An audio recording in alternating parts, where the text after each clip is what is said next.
नमस्कार, स्वागत है आपका हमारे इस विशेष कार्यक्रम में।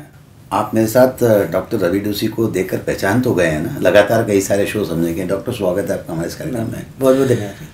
तो कोरोना की आंकड़ों की संख्या तो कम होती जा रही है, पर फिलहाल लोगों के बीच जो है सोशल डिस्टेंसिंग प्रॉपर मेंटेन नहीं हो रही है, ऐसा मुझे बाज़ार में घूमने पर लगता है। तो मैंने सोचा क्यों ना डॉक्टर रवि डोसी साहब से मार्गदर्शन लिया जाए। क्या हालात हैं डॉक्टर साहब इस समय? आंकड़ों में तो हालात बहुत अच्छे हैं, पर वास्तविकता में पूरे समय एक ऐसा माहौल बना हुआ है कि कभी भी एक टाइम बम फट सकता है जी। क्योंकि जब भी हम बाज़ार में जाते हैं तो वही पुरानी धक्का मुक्की, वही गाड़ियों की भीड़, वही सब चीज़ें देख के सोशल डिस्टेंसिंग की शून्यता मालूम पड़ती है। तो केसेस भी इस प्रकार के अब थोड़े आने लग गए हैं, जैसे कि हमको फर्स्ट वेव के टाइम पे हल्के हल्के देखने को मिलते थे, जिनमें वो लक्षण आने चालू हो गए हैं। तो निश्चित रूप से जो आपने बात कही कि सोशल डिस्टेंसिंग और मास्क पहनने को वापस से हमें बहुत ज़्यादा स्ट्रिक्टली यूज़ करने की ज़रूरत है। प्रशासन पूरे प्रयास करता है, आपको सारी गाइडलाइन जारी करता है, लेकिन आप है कि मानते नहीं। जिम्मेदारी आपकी है। प्रशासन सिर्फ गाइडलाइन आपको दे सकता है, फॉलो करवा सकता है, लेकिन क्यों आप मानना नहीं चाहते? जैसा डॉक्टर रवि डोसी साहब ने संकेत दिया है कि पहली वेव जो आई थी, वैसे संकेत आना शुरू हो गए। अगर अभी भी हम नहीं चेते तो स्थिति फिर बिगड़ सकती है। ध्यान आपको रखना होगा, सरकार नियम और कायदे आपके लिए बना देगी। क्या लगता है डॉक्टर साहब, कुछ अवेयरनेस तो लोगों में है? काफ़ी अवेयरनेस है लोगों में, पर वो अवेयरनेस भी बहुत हद तक एक बड़े विचित्र रूप में सामने आती है। वही व्यक्ति किसी जगह अवेयरनेस का पूरा पालन करता है और वही व्यक्ति कुछ और समय बाद उस अवेयरनेस के पर्दे को उतार देता है। तो ज़रूरत इस बात की है कि उस अवेयरनेस को हम पूरे टाइम और अपनी लाइफस्टाइल का अब एक पार्ट बना लें, क्योंकि कोविड एक ऐसा सब्जेक्ट है जो जिसके अंदर हम सभी ने अब ये बात समझ ली है कि हमें इसके नियमों का पालन बहुत ज़्यादा श्रद्धा से करना पड़ेगा, अन्यथा ये बीमारी हमें अपने गिरफ्त में ले लेगी। देखिए, बार बार हम चेताते हैं तमाम सारे शोज़ के माध्यम से, आज फिर हमने वही बीड़ा उठाया है कि किस तरह से कोरोना प्रोटोकॉल का पालन अगर आप नहीं करेंगे तो स्थिति बिगड़ सकती है। बहरहाल, मैं ये सब बातें आपको डराने के लिए नहीं कह रहा हूँ, मैं आपको ये सब बातें सचेत करने के लिए कह रहा हूँ कि आप अपनी आदतों को सुधारने की कोशिश कीजिए।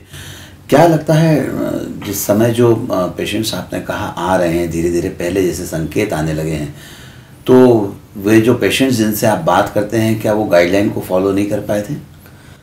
निश्चित रूप से जो इशारा आपका है गाइडलाइंस के पालन का, वो हम देखते हैं। कभी भी कोई भी केस बिना किसी कांटेक्ट हिस्ट्री के सामने नहीं आता है। अभी हाल फिलहाल में जो कुछ पॉजिटिव केस भी देखने में आए, वे अनवैक्सीनेटेड पेशेंट्स थे, ऐसे पेशेंट्स जिनको वैक्सीन नहीं लगे थे। सौभाग्य की बात है कि उनकी तीव्रता बीमारी की अभी बहुत ज़्यादा नहीं है, पर अगर आप पिछले 3-4 महीनों के किसी भी पॉजिटिव पेशेंट से बात करेंगे और उससे कड़ाई से पूछेंगे, वाकई में वो बताएगा कि मैं फला जगह संपर्क में आया था, मैं फला जगह किसी संदिग्ध सिम्टम वाले व्यक्ति से मेरी मुलाकात या संपर्क उस पर्टिकुलर एरिया में हुआ था, कहीं किसी भीड़ भरी जगह जाने में हुआ था, कोई किसी शादी में गया था, किसी ने ट्रैवलिंग करी थी किसी बड़े सिटी को, तो या कोई किसी पर्यटन स्थल गया था। तो इस तरह से हम कांटेक्ट हिस्ट्री डेफिनेटली देखते हैं। वैक्सीन्स के बारे में आज भी इंदौर जैसे शहर में, जहां इतना अच्छा है और एग्रेसिव वैक्सीनेशन कैंपेन होने के बावजूद, जो मेरे पास पॉजिटिव पेशेंट्स अभी कुछ समय में आए, वो एक पढ़े लिखे वर्ग के होने के बावजूद उन्होंने वैक्सीनेशन बाय चॉइस नहीं करवाया था। तो मैं मानता हूँ कि अगर वो वैक्सीनेटेड होते तो शायद उनकी वो स्थिति नहीं बनती। इसलिए वैक्सीनेशन और सोशल डिस्टेंसिंग, मास्क वेयरिंग, ये 3 चीज़ें डेफिनेट रिस्क फैक्टर बन के मैं पहचान सकता हूँ कि अगर आपने ये करी है तो आप कोविड के प्रभाव से बच के रहेंगे। देखिए, इंदौर के जिला प्रशासन की इस बारे में तारीफ करना होगी कि वैक्सीनेशन प्रोग्राम को काफ़ी वृहद स्तर पर उन्होंने चलाया और काफ़ी लंबी मात्रा में, काफ़ी बड़ी संख्या में लोगों को वैक्सीनेशन के लिए प्रेरित किया। लेकिन यहाँ एक चौंकाने वाली बात डॉक्टर रवि डोसी के साथ बात करते करते निकल कर आई है कि ऐसे लोग जो पढ़े लिखे हैं, संभ्रांत परिवार के हैं, उन्होंने बाय चॉइस वैक्सीनेट नहीं करवाया अपने आप को, वही इस बीमारी से ग्रसित होने की स्थिति में। तो ये बड़ी बात निकल कर सामने आई है। अगर आप वैक्सीनेशन को फॉलो नहीं कर रहे हैं, अगर आप वैक्सीन नहीं लगवा रहे हैं, तो निश्चित तौर पर आप अपने ज़िंदगी के साथ, अपने शरीर के साथ खेलने की कोशिश कर रहे हैं। डॉक्टर, वैक्सीनेशन जो शहर में हुआ है, काफ़ी अच्छे पैमाने पे हुआ, उसको लेकर क्या कहते हैं आप? काबिले तारीफ़ है, और बहुत बतौर डॉक्टर और एक कोविड के कार्यकर्ता के तौर पे मैं इस प्रशासन को जितना धन्यवाद बोलूं उतना कम है, क्योंकि वैक्सीनेशन की वजह से आज जब हम ऑल इंडिया लेवल पे भी बड़े बड़े शहरों से बात करते हैं तो इंदौर में हम रियलाइज़ करते हैं कि really we have achieved something, हमने एक चीज़ करी है। और एक खूबसूरती की बात है, वहीं पे एक सचेत करने वाली बात भी मैं इसके साथ जोड़ूंगा। खूबसूरती की बात यह है कि Indore is being offered vaccination services at par to the world. हमारे पास चॉइस है जगह की, आप फ्री में लगवाना चाहें, पेड में लगवाना चाहें, और हमारे पास बास्केट है, we can make a choice of vaccines. But at the same time मैं एक बात के लिए एक सचेत करूँगा आपको, कई व्यक्ति हैं जिन्हें मैंने देखा है कि साहब अभी तो वो फला वैक्सीन को अप्रूवल मिलने वाला है, हम उसके लिए रुके हैं, हम वही लगवाएंगे। एक सीधी और सच्ची बात है कि महामारी अभी है, जो रेलेवेंस वैक्सीन लगाने का है वो अभी है।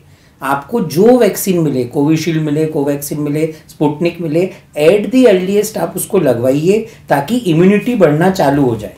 और अब जो नई रिसर्च आ रही है, जो ऑक्सफोर्ड ट्रायल आ रही है, उसके तहत क्रॉस वैक्सीनेशन से बेनिफिट देखा गया है। तो अर्लीस्ट जो वैक्सीन आपको मिले आप उसको लगवा लीजिए, और बाद में सेकेंड डोज के तौर पे आप आपकी सो कॉल्ड पसंदीदा वैक्सीन लगवा लीजिए। ये बात भी बहुत अच्छी रोचक निकल कर सामने आई है कि क्रॉस वैक्सीनेशन वाली बात है कि आप कोविशील्ड के बाद कोवैक्सीन भी लगा सकते हैं। उसमें अभी थोड़ा सा समय है, उसमें अभी प्रूवन नहीं है, लेकिन उस पर ट्रायल शुरू हो गया है और डॉक्टर रवि डुस्सी ने बहुत अच्छी जानकारी दी है। और साथ ही वैक्सीनेशन के प्रति आपको सचेत बार बार कर रहे हैं हम लोग, कोरोना प्रोटोकॉल को लेकर भी आपको सचेत करने की कोशिश कर रहे हैं। वैक्सीन जो मिले लगवा लीजिए। आप स्पुतनिक, मॉडर्ना का, फाइज़र, ये सब चीज़ों पर मत जाइए। आपके पास अगर कोविशील्ड है, कोवैक्सीन है, स्पुतनिक है, जो मिलता है वो लगा लीजिए। कहीं ना कहीं वो आपके शरीर को मदद करेगा कोरोना के खिलाफ लड़ने में। बहरहाल आपने अच्छी बात कही कि जो लोग आए हैं अभी पेशेंट्स, वो वैक्सीनेटेड नहीं थे। जो लोग वैक्सीनेट हो चुके हैं, जिनके 2 डोज पूरे हो चुके हैं, उनमें कितनी गुंजाइश है फिर कोरोना होने की?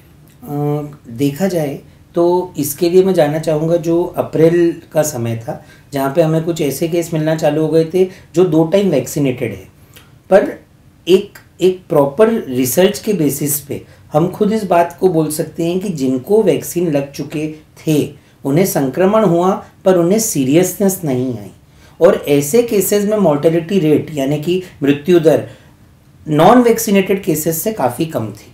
तो वैक्सीनेशन का एक डेफिनेट बेनिफिट, और अगर कहा जाए तो सबसे कारगर अगर दवाई आज की तारीख में कोई कोविड के खिलाफ है तो वो वाकई में वैक्सीन ही है। तो वैक्सीन जिसको लगा है वो कोविड से बचा है। सर, वैक्सीन को लेकर लोगों के मन में जिज्ञासा बड़ी रहती है, क्योंकि मेरा ऐसा मानना है कि सेंट्रल इंडिया में सबसे ज़्यादा पेशेंट कोरोना के आपने देखे हैं, और ठीक भी सबसे ज़्यादा आपके पास ही हुए हैं। तो वैक्सीन को लेकर कोई बोलता है कि कोवैक्सीन ज़्यादा फ़ायदेमंद है, कोई बोलता है कोविशील्ड ज़्यादा फ़ायदेमंद है, कोई बोलता है कि स्पुतनिक ज़्यादा फ़ायदेमंद है। कुछ लोग दुबई जाके फाइज़र का मॉडर्ना वो लगवा कर आए हैं। क्या कहते हैं इस कंपैरिजन को लेकर? सर, जो स्टडीज़ बेसिकली अलग अलग आई हैं और आए दिन आ रही हैं, क्योंकि एक बात हम ध्यान रखें कि कोविशील्ड जो है वो ऑक्सफोर्ड के साथ एस्ट्राजेनेका के रिसर्च बेसिस पे है, और इनको इमरजेंसी ऑथराइजेशन मिला है, यानी कि फेज़ 3 के बाद से ये हमें लगाने के लिए दे दी गई हैं। फेज़ 3, फेज़ 4 सामान्यतः जो होता है वो कई वर्षों तक चलने वाली एक प्रक्रिया होती है। आए दिन हमें इसके रिसर्च के रिजल्ट्स मिल रहे हैं। जब शुरुआती दौर में जनवरी दिसंबर में कोविशील्ड लगना चालू हुई थी तब 60% बोला जाता था कि इससे फ़ायदा होता है, बट अब जो लेटेस्ट रिसर्च है वो तो ये बोलता है कि कोविशील्ड एक ऐसी इम्यूनिटी देता है जो लाइफ लॉन्ग रहती है, जो प्रॉपर्टी मॉडर्ना और दूसरी विदेशी वैक्सीन में भी नहीं है। कोवैक्सीन का जो रिसेंट फेज़ 3 डाटा आया है उसमें उसकी जो एफिकेसी है वो 80 से 85% बता रहे हैं। तो इंडियन वैक्सीन्स कमाल की हैं। शुरुआती रिसर्च के बाद जो रिसेंट रिसर्च है वो इंडियन वैक्सीन्स को विदेशी वैक्सीन्स के समकक्ष खड़ा करती हैं, और वाकई में अगर हम देखें तो व्यक्ति की एक चॉइस रहती है। बहुत लोगों का फ़ोन आता है कि सर स्पुतनिक ही लगवाएंगे, रुक जाएं क्या। ऑन एन एवरेज मैं कहूँगा कि पिछले 10 दिन में कम से कम 20 फ़ोन आए होंगे कि हमें तो स्पुतनिक ही लगवाना है। पर बतौर एक साइंटिफिक पर्सन के जो रिसेंट डाटा है वो यही बोलता है कि हमारी Indian vaccines Covishield, Covaxin are at par with Sputnik और मॉडर्ना। अच्छी बात निकल कर सामने आई है। साथ ही एक बड़ी बात जो डॉक्टर साहब ने कही है कि कोविशील्ड के बारे में ऐसा माना जाता है कि लॉन्ग लाइफ तक चलने वाला वैक्सीन है। कुछ सेकेंड डोज के बाद भी बूस्टर की बात हो रही थी और भारतीय नहीं विदेशी मीडिया में भी ये बात हो रही थी, उसको लेकर क्या कहना है?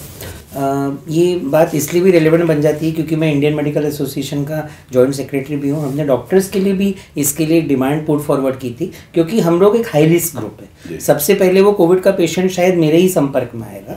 हमारा वैक्सीनेशन हुआ था दिसंबर में, तो एंटीबॉडी का टाइटर समय के साथ में कुछ चला जाता है। थर्ड डोज आप अपने सेकेंड डोज के 3 से 4 महीने के इंटरवल पे अगर लगाते हैं तो आपकी इम्यूनिटी को एक बूस्टअप मिल जाता है। पर यहाँ पर ये बात समझना बहुत ज़रूरी है कि 2 बातें हैं, एक है पर्सनल और एक है सामाजिक। पर्सनल तौर पे बूस्टर अगर आप एक हाई रिस्क सिचुएशन में हैं, आप अगर किसी कोविड पॉजिटिव के संपर्क में आने वाले हैं तो गो फॉर इट, मना नहीं करते। आपको बीमारियां हैं जिसमें इम्यूनिटी कम है तो आपको उससे फायदा होगा। पर अगर आप एक नॉर्मल पर्सन है जिनका कांटेक्ट हाई रिस्क सिचुएशन में नहीं है तो थर्ड डोज की आवश्यकता सबको नहीं, सिर्फ हाई रिस्क सिचुएशन में फ्रंटलाइन वर्कर्स जो हैं। दूसरा एक सामाजिक बात है, आज की तारीख में हम आए दिन पढ़ते हैं कि वैक्सीन की उपलब्धता एक प्रश्न चिन्ह है।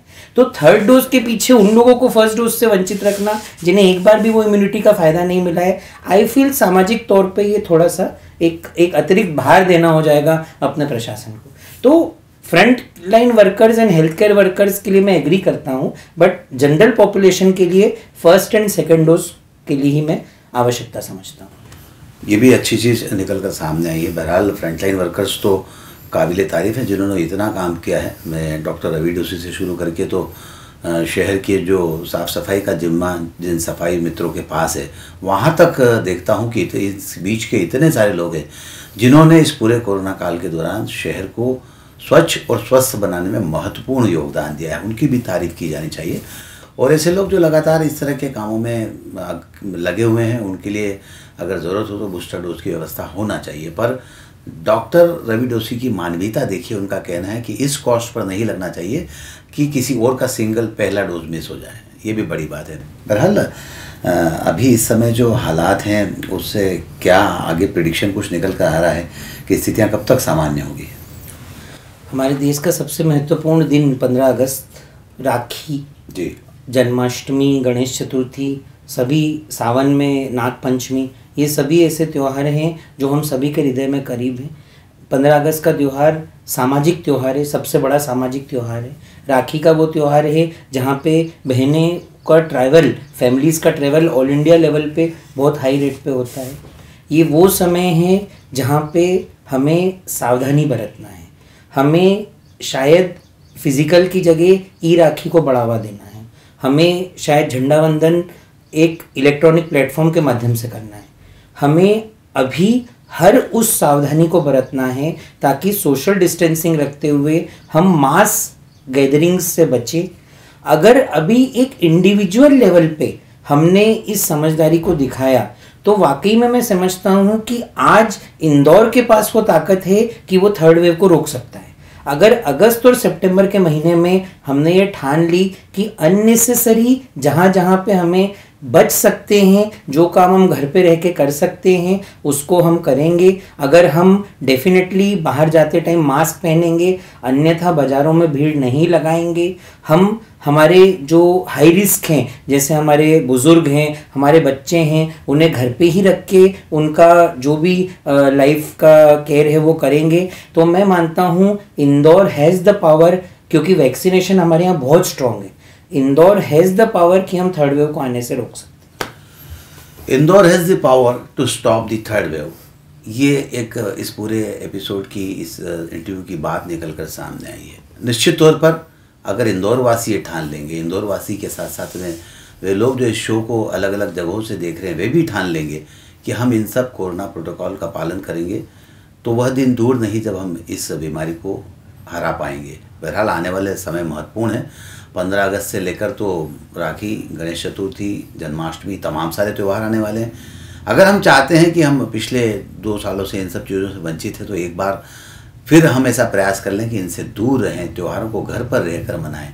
ई राखी या ई झंडा वंदन जैसे तमाम सारे जो उपलब्ध साधन हैं आज के, उनका अगर पालन कर लेंगे, उनका उपयोग कर लेंगे, तो निश्चित तौर पर इंदौर जीतेगा, कोरोना हारेगा। ये टैगलाइन जो इंदौर नगर निगम की है वो सक्सेस होगी, वो सफल होगी, सही साबित होगी। आप सबको इस दिशा में प्रयास करना होगा। बहरहाल डॉक्टर दोषी हमसे बातचीत करने के लिए बहुत बहुत शुक्रिया। बहुत बहुत धन्यवाद। आज के इस कार्यक्रम में बस इतना ही। सुनील जोशी और डॉक्टर रवि दोषी को दीजिए इजाज़त। नमस्कार।